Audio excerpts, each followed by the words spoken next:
Students, जो कल आपका 12th का मैथ्स का पेपर था उसका सेक्शन बी का सॉल्यूशन अभी हम कर लेते हैं। बहुत बच्चे बोल रहे हैं कि सर सब सारे सेक्शंस का आप दे दो, क्योंकि एमसीक्यू एंड असर्टिव रीजनिंग का आपने कल कर दिया था। सेक्शन बी का आप लोग देख लो। तो फर्स्ट क्वेश्चन है 21, find the domain of the function f x is equal to. तो हमें डोमेन निकालना है, ठीक है। तो डोमेन हमारा क्या होगा?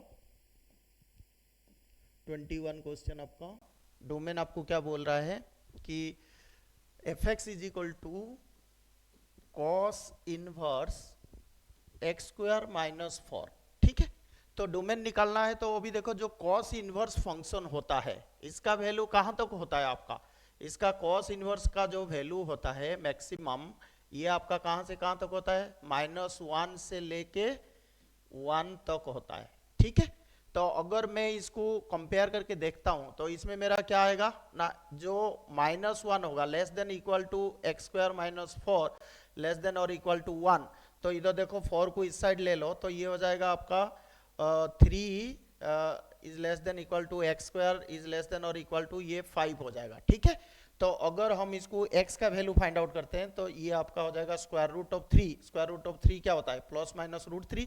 और ये आपका हो जाएगा square root of 5, so that is plus minus root 5, ठीक है। तो अगर अभी हम इसको सॉल्यूशंस करते हैं तो जो डोमेन होगा, तो डोमेन का वैल्यू आपका कहाँ कहाँ बीच में होगा? तो इसको देखो, डोमेन का वैल्यू कहाँ कहाँ होगा? ये -√3 और -√5।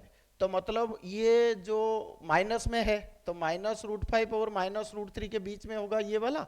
और प्लस में कौन सा होगा? +√3 तो +√3 प्लस दैट इज √5, ठीक है। तो ये आपका हो गया domain of the this given function that is cos inverse x square minus 4, ठीक है। तो इसको आपको लिख के आना था। नेक्स्ट क्वेश्चन में जाते हैं, दैट इज 22, ठीक है। तो 22 क्वेश्चन क्या बोल रहा है कि सरफेस एरिया, देखो 22 क्वेश्चन आपको क्या बोल रहा है कि जो surface area of A balloon spherical, तो स्फेरिकल शेप का हो, when air is blown into it increases eight a rate of 5 millimetre square पर सेकेंड। तो सरफेस एरिया, तो सरफेस एरिया मतलब हम लिख सकते हैं dA/dt। तो ये चेंज हो रहा है कितना? 5 mm स्क्वायर पर सेकेंड, ठीक है।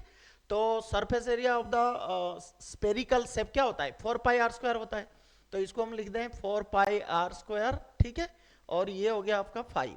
तो इसको अगर आप लेते हो तो 4π, ये r² का आपका 2r हो गया और ये dr/dt, तो ये आपको 5 मिल गया, ठीक है।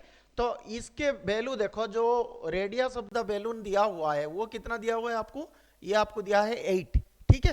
तो रेडियस ऑलरेडी आपको दिया हुआ है 8, ठीक है। सो हम इसको लिख सकते हैं, जो रेडियस है वो 8 है हमारा, ठीक है, 8 mm, ठीक है।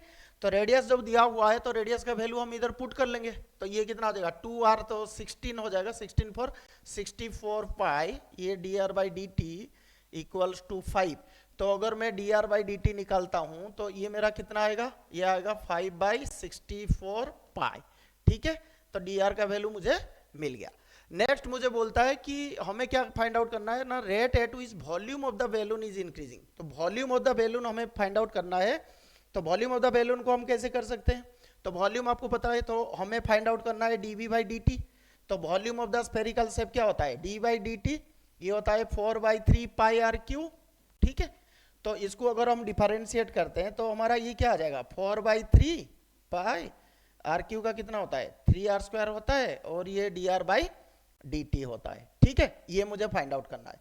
तो आप इधर देख लो, तो 3 कैंसिल्स आउट, तो बाकी सबका वैल्यू पुट कर लो। तो 4π, ये r² मतलब 8 इंटू, तो दैट इज 64, और dr/dt का वैल्यू कितना मिला था? 5/64π, राइट। तो ये वाला चीज आप इसको सॉल्व कर लो तो आपको क्या मिलेगा? 20। सो आपका जो वैल्यू होगा 20, और ये वॉल्यूम है तो हम लिख देंगे मिलीमीटर क्यूब पर सेकेंड, मिलीमीटर क्यूब पर सेकेंड, ठीक है। सो यार इसका आंसर होगा 20 मिलीमीटर क्यूब पर सेकेंड। तो ये भी क्वाइट इजी था, डायरेक्ट था क्वेश्चन। तो नेक्स्ट हम चलते हैं 23A में, ठीक है। तो 23A में आपको क्या बोल रहा है, ठीक है। So that is 23A part. So 23A part में आपको क्या बोल रहा है कि डिफरेंशिएट sin x और divide by root cos x, ठीक है। sin x divide by root cos x। तो इसको विथ रेस्पेक्ट टू x करना है, तो dy dx इसको हम क्या करेंगे? That is sine x upon cos root x, ठीक है, cos x square root, right.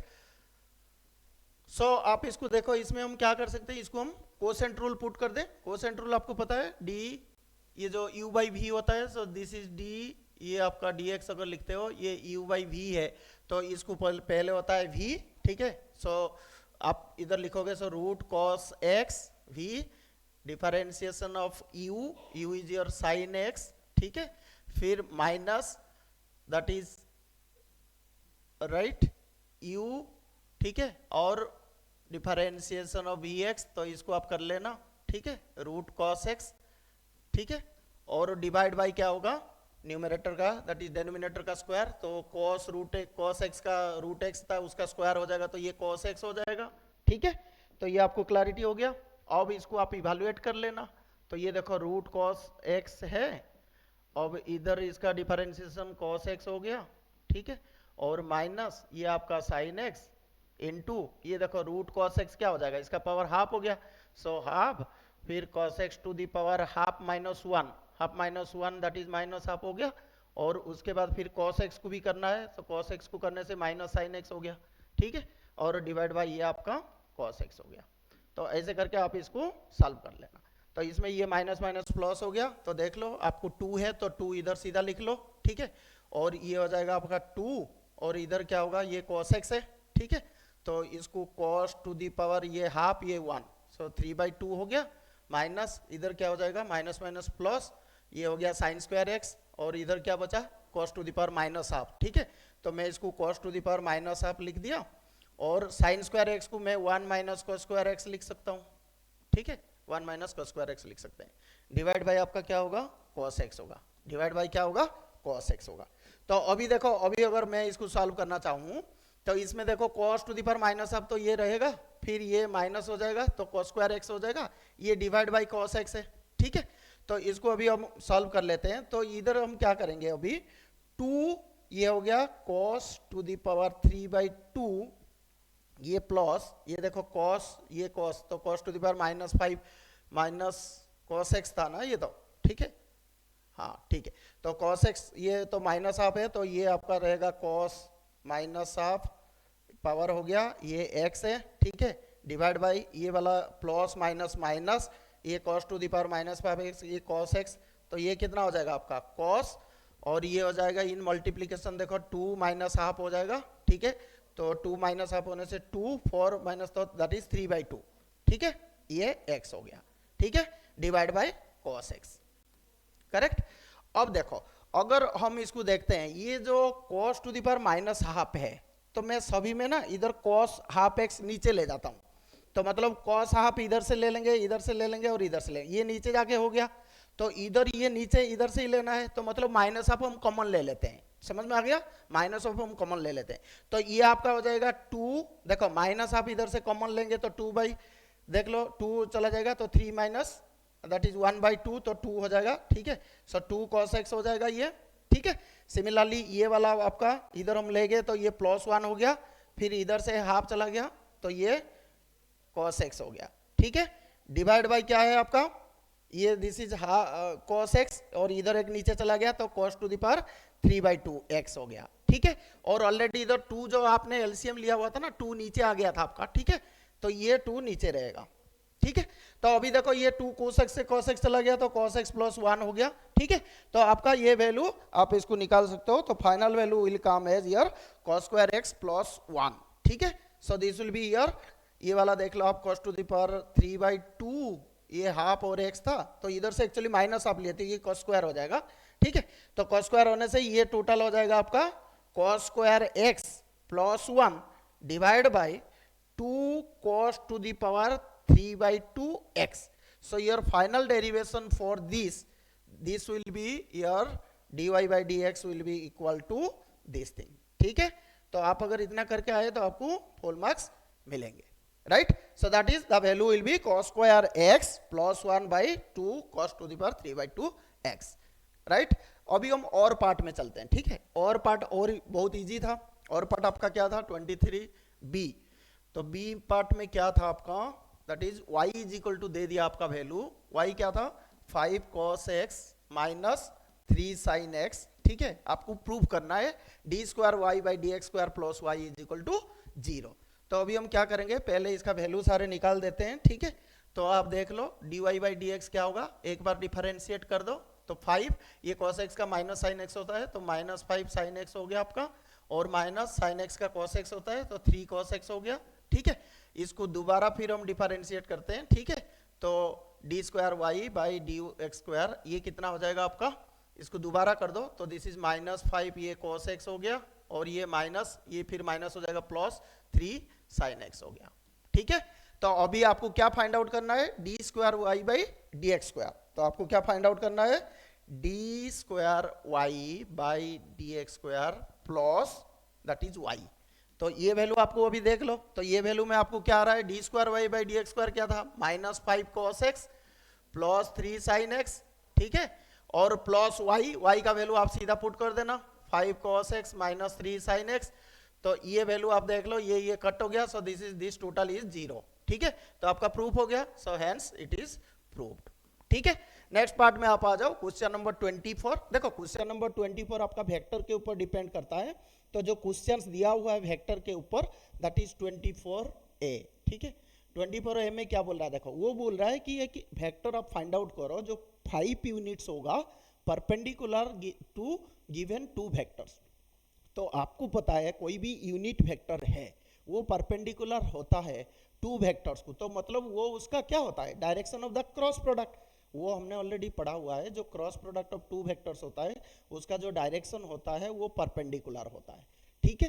तो हमें बेसिकली एन कैप चाहिए, तो आपको पता है जो ए क्रॉस बी होता है ये इसका मैग्नीट्यूड और एक डायरेक्शन होता है दैट इज एन कैप। तो मुझे एन कैप अभी चाहिए, तो एन कैप मेरा क्या होगा, ए क्रॉस बी निकाल दूंगा बाई ए क्रॉस बी का मैग्नीट्यूड, राइट। और ये यूनिट वेक्टर हो जाएगा जो परपेंडिकुलर टू द 2 वेक्टर्स होंगे। तो अब ये क्वेश्चन आपको समझ में आ गया। तो अभी ए का वैल्यू आप लिख लेना, ए का वैल्यू कितना दिया हुआ है, 3i cap minus 2j cap plus k cap, ठीक है। और b का वैल्यू क्या दिया हुआ है, 4i cap plus 3j cap और minus that is 2k cap. तो अगर मैं ए क्रॉस बी आपको निकालना चाहता हूं तो आपको पता है ए क्रॉस बी कैसे निकालते हैं, एक डिटर्मिनेंट फॉर्म कर लेते हैं, आई जे के लिख दिए, पहला वेक्टर आपका ए था सो 3 माइनस 2 1, और बी था 4 3 माइनस 2, तो इसको अभी एक्सपांड कर लो तो ये आई, तो ये हो जाएगा आपका 4 माइनस 3, ठीक है, माइनस जे, ये वाला आपका कितना हो जाएगा माइनस 6 और माइनस 4 प्लस के कैप कर दो, के कैप करने से कितना होगा ये आपका 9 माइनस, ठीक है, माइनस 8, सो ये प्लस हो जाएगा, तो इतना आ गया। सो द फाइनल वैल्यू आपका कितना आ गया, this is your I cap, ये माइनस 10 तो प्लस 10 जे कैप, ठीक है, और ये वाला कितना आ गया 17 के cap, right. So this is the value of your A cross B. तो अगर आप इसका मैग्नीट्यूड चाहते हो तो मैग्नीट्यूड आपका क्या निकलेगा, सो ए क्रॉस बी का जो मैग्नीट्यूड होगा वो कितना हो जाएगा, this will be equal to your square root of 1 square plus 10 square plus 17 square. तो ये आपको देख लो 1, ये 100, ये 289, सो दिस इज 390, राइट। सो आपको अभी इस क्वेश्चन में क्या पूछा है कि find out the vector magnitude of 5 which is perpendicular. So magnitude of 5 का मतलब क्या है, आपको 5 एन कैप निकालना है। So the required vector is your 5 N cap, right. So the required vector for this is your 5 N cap, कितना है आपका 5 एन कैप, राइट।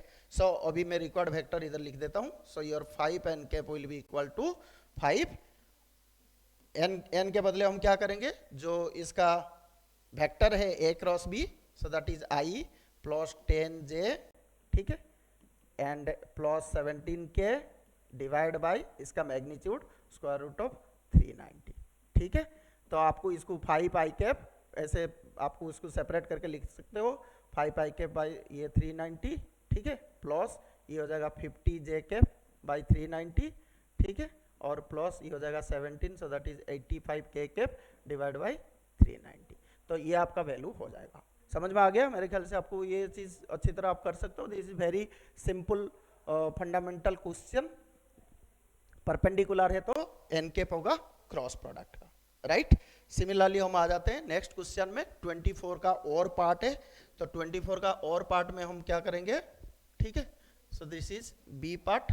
तो बी पार्ट आपको क्या बोल रहा है कि देखो 3 वेक्टर दिया हुआ है और a डॉट बी ए, तो गिवन डाटा जो है हमारा वो क्या क्या पहले दिया हुआ है, गिवन डाटा में हमें दिया है जो a डॉट बी है वो आपका a डॉट सी के बराबर है, राइट। और क्या दे दिया, a cross b is equal to a cross c दे दिया। तो अभी क्या बोल रहा है, और इसमें देखो और क्या दिया हुआ है, जो a वेक्टर है this is not equal to 0। तो हमें प्रूफ क्या करना है, टू प्रूफ हमें क्या करना है, so this is your to proof your b equals to c। तो इसको हम कैसे करेंगे, देखो इसके लिए एक जो वेक्टर्स का एक बेसिक कंसेप्ट है वो हमने ऑलरेडी पढ़ा हुआ है कि कोई भी वेक्टर है, अगर जैसे मैं लिखता हूं a dot X is equal to 0 है सपोज, और a cross x is equal to 0 है, तो अगर ऐसा होता है तो x मेरा 0 होगा, तो x मेरा 0 होगा जब a is not equal to 0। तो इसमें हम कौन सा थियरम यूज करेंगे, कौन सा प्रॉपर्टी यूज करेंगे, तो ये प्रॉपर्टी आपका क्या है, ऑलरेडी आप लोग पढ़े हो। जैसे कोई भी वेक्टर है, अगर a डॉट एक्स वेक्टर 0 हो गया और अगर a क्रॉस x वेक्टर 0 हो गया, तो आप 100% इसको कंक्लूड कर सकते हो जो x होगा वो 0 होगा, provided a is not equal to 0। तो ये वाला कंसेप्ट हमें पहले से पता है। तो इधर थोड़ा सा आप दिमाग लगा दो, b इज इक्वल टू सी पूछ रहा है, तो मैं एक वेक्टर को b माइनस सी ले लेता हूं, ठीक है। सो अभी मैं क्या करूंगा, एक वेक्टर को b माइनस सी ले लेता हूं। तो मैं अगर अभी लिखता हूं कि a dot b minus C, तो ये मेरा कितना हो जाएगा, a dot b minus a dot C. अब आप देखो a डॉट b और a डॉट सी बराबर है, तो इसका मतलब इसका जो माइनस करेंगे तो ये 0 वेक्टर हो जाएगा, नॉल वेक्टर। सिमिलरली अगर मैं लेता हूं, ठीक है, a क्रॉस b, ठीक है, दैट इज b माइनस सी, जो हमने x को लिया हुआ है, तो ये मेरा क्या हो जाएगा, a क्रॉस b, ठीक है। सिमिलरली ये हो जाएगा मेरा माइनस a क्रॉस c, ठीक है। तो अभी आप देखो ऑलरेडी क्वेश्चन में दिया हुआ है a cross b equals to a cross c, तो ये भी आपका 0 वेक्टर हो गया। तो अभी ये थियरम हम इधर पुट कर सकते हैं, ठीक है। आप अच्छी तरह देख लो, ये थियरम अभी हम आराम से पुट कर सकते हैं, क्योंकि ये देखो x वेक्टर हमारा क्या है, b माइनस सी है, x वेक्टर हमारा क्या है, b माइनस सी है। तो अभी मैं बता सकता हूं जो ये x वेक्टर है ये मेरा 0 होगा, क्योंकि a is not equal to 0। तो hence a is not equal to 0, तो मैं लिख सकता हूं कि b minus C equals to 0। तो ये अगर नॉल वेक्टर है तो इसका मतलब क्या है, b vector is equal to c vector. So hence proved. तो ये भी बहुत आसान था, आपको जस्ट एजम्पशन लेना था, कोई भी एक वेक्टर आप पकड़ लेते, जैसे b माइनस सी है उसको x आप मान लो, तो हम जो प्रॉपर्टी पढ़े हैं उसको यूज करके ये हम सॉल्व कर सकते थे, ठीक है। So this is very easy, आप अच्छी तरह इसको समझ सके कर सकते हो। नेक्स्ट आ जाओ क्वेश्चन नंबर 25 में, ठीक है। तो क्वेश्चन नंबर 25 आपको क्या बोल रहा है, देखो क्वेश्चन नंबर बोलता है कि a man needs to hang 2 lanterns on a straight wire whose end points have coordinates a and b. Find the coordinates of the points where he hangs the lanterns such that these points trisect the wire AB. तो आपको देखो इस चीज में आपको क्या करना है, 2 लैंटर्न करना है। तो आप देखो 2 पॉइंट ले लो, पहले आपका A पॉइंट है और क्या है, B पॉइंट है, ठीक है। तो ट्राइसेक्ट्स हो रहा है, तो ये आपका एक है 4 1 माइनस 2 और एक है 6, ठीक है, और क्या है 2 और क्या है माइनस 3। तो बोल रहा है 2 लैंटर्न को आपको हैंग करना है स्ट्रेट वायर में। तो 2 को करते हो तो ट्राइसेक्ट का मतलब हो गया, जैसे मैं एक इधर करता हूं और एक इधर करता हूं, तो ये आपका L1 हो गया, ये आपका L2 हो गया। तो जो अगर मैं L1 की बात करता हूं तो ये 1:2 में इसको ट्राइसेक्ट कर रहा है, ठीक है। तो अगर मुझे L1 का चाहिए कोऑर्डिनेट्स, तो suppose x1 y1 and z1 है, तो मैं इसको कैसे सॉल्व कर सकता हूं, ऑलरेडी सेक्शन फॉर्मूला हमें पता है। सेक्शन फॉर्मूला मुझे क्या बोलता है, mx2 plus nx1 divide by m plus n। तो मुझे अगर अभी चाहिए तो मैं इसको कर सकता हूं, x1 इज इक्वल टू कितना आ जाएगा, 1:2, तो ये आपका m हो गया, ये आपका n हो गया, ठीक है, और ये x1 और ये x2। तो फॉर्मूला क्या है, mx2, so 1 × 6 plus nx1, 2 into 4, so that is 8, divide by m plus n, that is 3. So ये आपका 14/3 हो गया, राइट। सिमिलरली अगर हम x2 की बात करते हैं, सॉरी y1 की बात करते हैं, इसी का सेम कोऑर्डिनेट, तो y1 क्या होगा, my2, so that is 1 into 2 2 plus ये हो जाएगा 2 into 1, that is 2/3, this is 4/3। Similarly अगर z1 चाहिए तो z1 आपका क्या हो जाएगा, इधर हो जाएगा ये वाला 1 into -3 प्लस ये हो जाएगा 2 into -2, so that is -4/3, so this is -7/3, right. तो ये आपका L1 का जो फर्स्ट लैंटर्न है उसका पोजीशन आपको पता चल गया। अगर सेकेंड लैंटर्न का आपको चाहिए तो सेकेंड के लिए आपका क्या होगा, ये वाला देखो, ये आपका 1 होगा और ये आपका 2 होगा, सो 1:2 रेशियो में ये करेंगे, ठीक है। तो x2 अगर निकालूंगा मैं तो मेरे लिए ये m हो जाएगा, ठीक है, और ये मेरे लिए n हो जाएगा। तो L2 का कोऑर्डिनेट्स जब हम निकालेंगे, ठीक है, ये भी बहुत इजी है, L2 का कोऑर्डिनेट्स हमें निकालना है, तो L2 का x2 क्या हो जाएगा मेरा, अब देखो इधर सिर्फ फर्क क्या है, ये 2 1 हो गया, तो mx2 सो दैट इज 12, ठीक है, और nx1 दैट इज 4 और डिवाइड बाय 3, ठीक है। सो ये आपका हो जाएगा 16/3।